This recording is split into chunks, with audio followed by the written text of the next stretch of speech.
켈러는 1880년 미국의 한 부유한 가정에서 태어났습니다.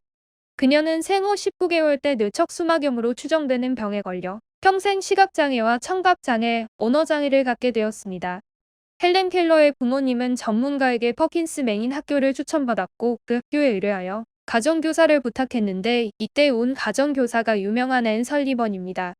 앤 설리번은 가난한 이민자 가정에서 태어나 어릴 때 고아가 되었으며 국민원을 전전하는 어려운 생활 끝에 퍼킨스 맹인 학교에 들어와 정자 및 수화 사용법을 배우고 수석으로 졸업했다고 합니다.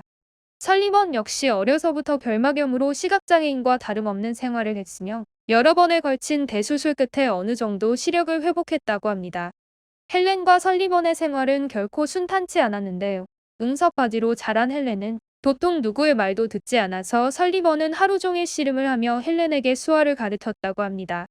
앤 설리번은 헬렌에게 극도의 인내심을 가지고 손바닥에 글씨를 쓰는 방식으로 언어를 가르치려 했습니다.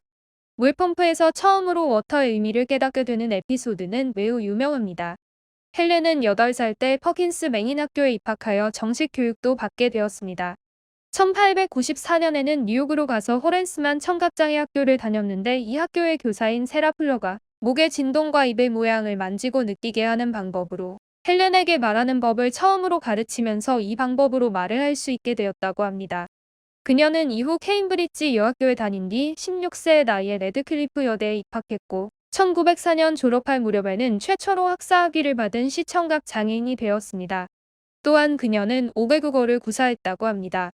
헬렌은 작가로서의 저술 활동도 활발하게 하였고 여성 참정권, 인종차별 반대, 장애인 복지, 노동자 보호운동 등 사회운동도 적극적으로 나섰습니다. 하지만 헬렌과 설리번은 잘 알려진 명성과는 달리 순탄치 않은 삶을 살았는데요. 혼자서는 뭔가를 보거나 듣고 이해할 수 없었던 헬렌은 누군가의 도움에 의지해야만 했습니다. 그리고 헬렌의 아버지인 아서가 사업에 실패하며 가세가 기울게 되자 헬렌의 부모가 딸의 후원금을 착복했다는 의혹도 있습니다. 헬렌은 부모의 사후에도 유산이라 할 만한 것을 전혀 물려받지 못했으며 설리번 역시 10년 가까이 밀린 가정교사 월급을 한 푼도 받지 못했다고 합니다. 나아가 헬렌과 설리번 모두 돈을 관리하는 법을 잘 몰랐기 때문에 평생 경제적인 곤경에 시달렸다고 합니다.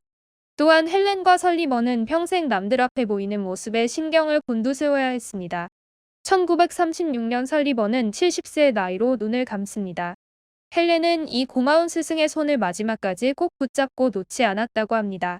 1946년에는 헬렌이 살던 집에 불이 나서 그때까지 모은 자료와 원고 등이 모두 소실되는 사고를 겪었다고 합니다.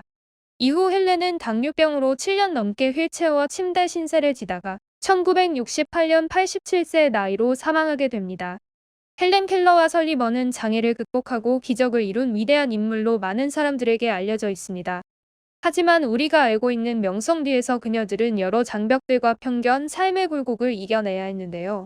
비록 완벽한 모습으로 태어나서 완벽하게 아름다운 삶을 살지 못하더라도 자신이 가진 한계를 뛰어넘고 자신이 가진 잠재력을 최대한 발휘하는 것만으로도 인생은 충분히 살아볼 가치가 있는 게 아닌가 하는 생각이 드네요. 마지막으로 헬렌 켈러가 남긴 명언들을 소개하며 오늘의 영상 마무리하겠습니다. 행복의 한쪽 문이 닫히면 다른 쪽 문이 열린다. 그러나 흔히 우리는 닫혀진 문을 오랫동안 보기 때문에 우리를 위해 열려있는 문을 보지 못한다.